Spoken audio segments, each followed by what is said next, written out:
आप अगर electronic circuit designing में इंटरेस्ट रखते हैं तो आपने रेजिस्टर्स के साथ जरूर काम किया है।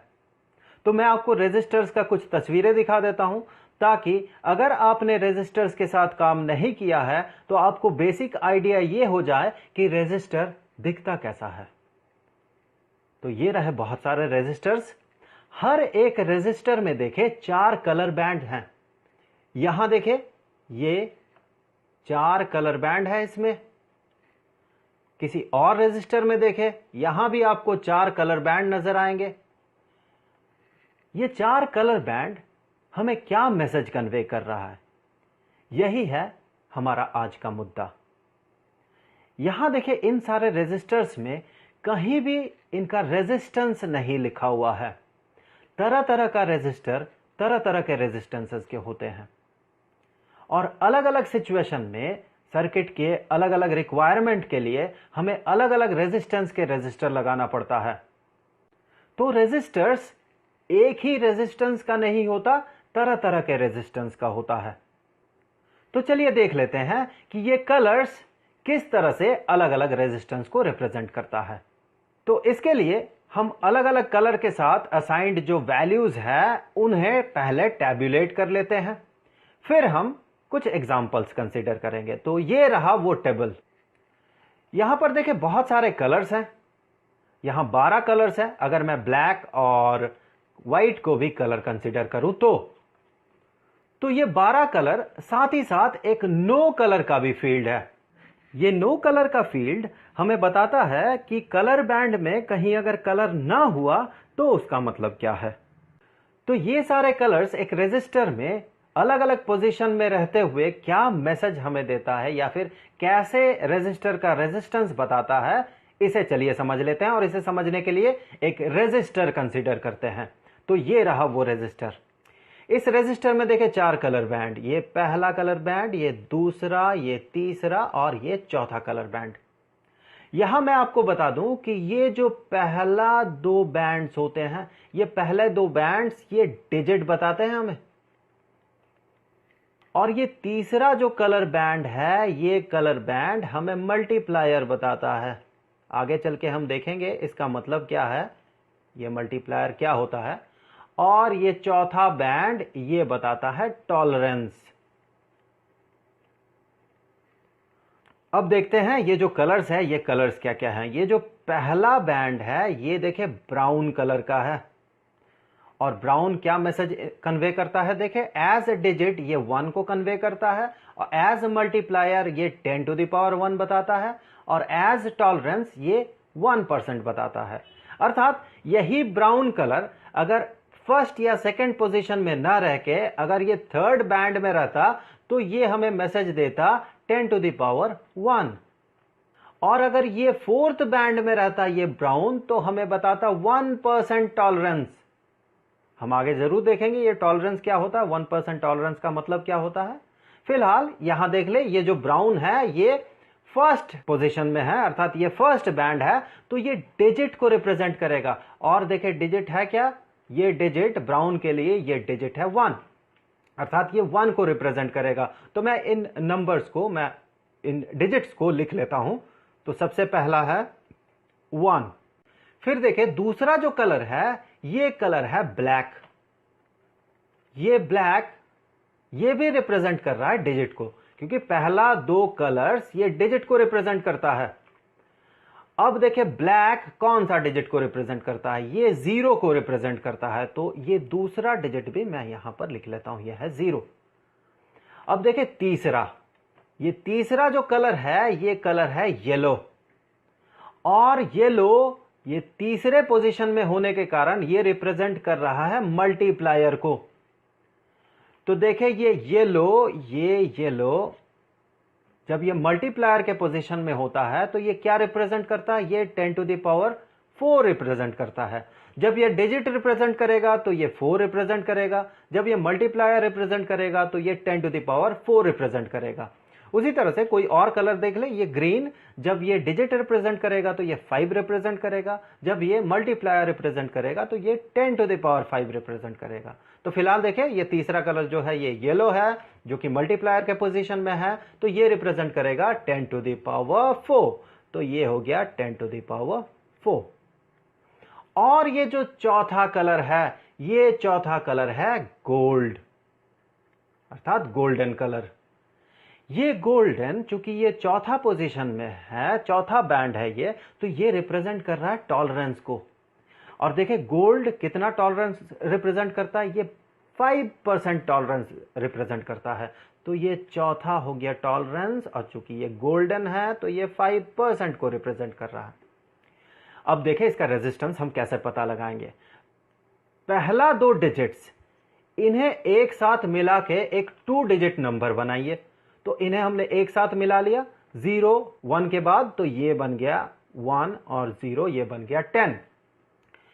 अब देखिए ये जो तीसरा पोजीशन में जो वैल्यू है, या फिर कहे तीसरा पोजीशन का जो इंफॉर्मेशन है जो कि मल्टीप्लायर है, और इस केस में वो 10 टू द पावर 4 है, तो इसे इस नंबर के साथ जो कि 2 डिजिट नंबर है, जो पहला 2 डिजिट मिला के हमने नंबर बनाया, उसके साथ उस मल्टीप्लायर को गुना कर दे, तो ये हो गया इसका रेजिस्टेंस, इस रेजिस्टर का। अर्थात इस रेजिस्टर का जो रेजिस्टेंस है ये है 10 इंटू 10 टू द पावर 4, अर्थात ये हो गया 10 टू द पावर 5, अर्थात 100 किलो ओहम का है ये, या फिर कहे ये 1 लाख ओहम का है। अब देखते हैं ये टॉलरेंस लेवल हमें क्या बताता है, टॉलरेंस परसेंटेज। ये टॉलरेंस परसेंटेज बताता है कि इसका जो भी रेजिस्टेंस है, जो कि यहां पर 10 टू द पावर 5 है, इसमें 5% रेजिस्टेंस कम या ज्यादा हो सकता है। अर्थात किसी का टॉलरेंस जितना कम होगा वो रेजिस्टेंस उतना एक्यूरेट होगा। तो इस रेजिस्टर का मैक्सिमम रेजिस्टेंस और मिनिमम रेजिस्टेंस कितना हो सकता है ये हम देख लेते हैं। तो ये जो रेजिस्टेंस है ये 10 टू द पावर 5 ओम का है, और इसका टॉलरेंस लेवल है 5%, अर्थात ये 5% ज्यादा भी हो सकता है, 5% कम भी हो सकता है। तो यहां पर देखें ये जो 1 लाख है, 1 लाख ओहम, उसका 5% होता है 5000 ओहम, अर्थात ये जो रेजिस्टर है उसका रेजिस्टेंस 1 लाख से 5000 ओहम ज्यादा भी हो सकता है, और 1 लाख ओहम से 5000 ओहम कम भी हो सकता है। अर्थात इसका जो रेंज हो गया इस रेजिस्टर का, ये रेंज बन गया, देखिए यहां पर इसका रेजिस्टेंस 95,000 ओहम से लेके 1,05,000 ओहम तक कुछ भी हो सकता है। तो इस टॉलरेंस से हम पता कर सकते हैं कि इस रेजिस्टर का रेजिस्टेंस कितना वैरी करेगा। चलिए एक दूसरा एग्जांपल कंसीडर करते हैं। यहां भी देखिए 4 कलर बैंड, ये पहला, ये दूसरा, ये तीसरा और ये चौथा। पहला जो कलर बैंड है ये देखिए ये येलो है, दूसरा बैंड जो है ये है ब्लू, तीसरा बैंड जो है ये है ब्राउन, और चौथा बैंड यहां पर देखिए फिर से गोल्ड है। चलिए देख लेते हैं इसका रेजिस्टेंस कितना होगा। तो इसका रेजिस्टेंस पता करने के लिए हम सबसे पहले ये 2 डिजिट कंसीडर करते हैं। ये 2 डिजिट, पहला डिजिट येलो, क्योंकि ये डिजिट को रिप्रेजेंट करता है, तो देखिए येलो कौन सा डिजिट रिप्रेजेंट करता है, एज डिजिट येलो 4 को रिप्रेजेंट करता है। और फिर देखिए ब्लू, ये ब्लू क्या रिप्रेजेंट करता है, एज अ डिजिट ये ब्लू 6 से रिप्रेजेंट करता है। तो उसे मैं यहां लिख लेता हूं। सो पहला और दूसरा ये जो रिप्रेजेंट करेगा ये डिजिट होगा, और ये होगा कितना, ये जो येलो है ये रिप्रेजेंट करेगा 4 को एज डिजिट, और ये ब्लू ये रिप्रेजेंट करेगा 6 को, और देखिए ये ब्राउन यहां पर देखिए ये मल्टीप्लायर है क्योंकि ये 3rd पोजीशन में है, तो ये मल्टीप्लायर जो है ये 10 टू द पावर 1 को दर्शाएगा। सो ये हो गया 10 टू द पावर 1। और ये गोल्ड जो कि टॉलरेंस लेवल है ये 5% टॉलरेंस बताता है। इससे जो इसका रेजिस्टेंस बनेगा वो देख लेते हैं। सबसे पहले हमें पहला और दूसरा डिजिट को मिला के एक 2 डिजिट नंबर बनाना है, तो ये 2 डिजिट नंबर बन गया 46। अब हमें मल्टीप्लायर को इसके साथ गुना करना है, अर्थात 10 टू द पावर 1 को हमने इसके साथ गुना कर दिया। और इसका जो टॉलरेंस लेवल है, ये टॉलरेंस लेवल है 5% का। तो इसका जो रेजिस्टेंस है, यह रेजिस्टेंस ये बन गया देखे 460 ओहम।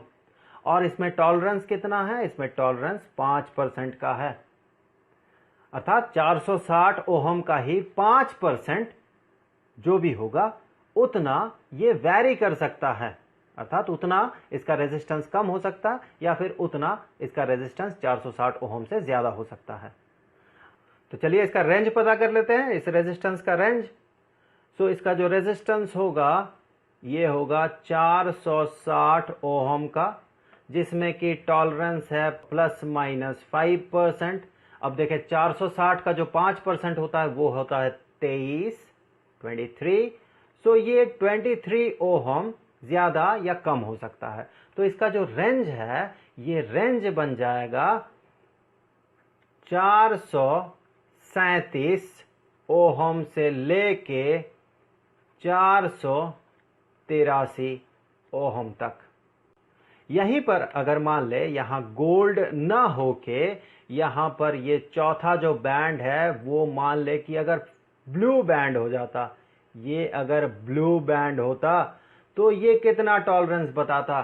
तब ये 5% नहीं, तब ये टॉलरेंस बताता। ब्लू के लिए देखें टॉलरेंस लेवल क्या है, ब्लू के लिए टॉलरेंस है 0.25%। तो इसका जो टॉलरेंस होता ये होता 0.25%। अर्थात ये जो वैरी करता, इसका रेजिस्टेंस जो वैरी करता, वो वेरिएंस वो कम हो जाता।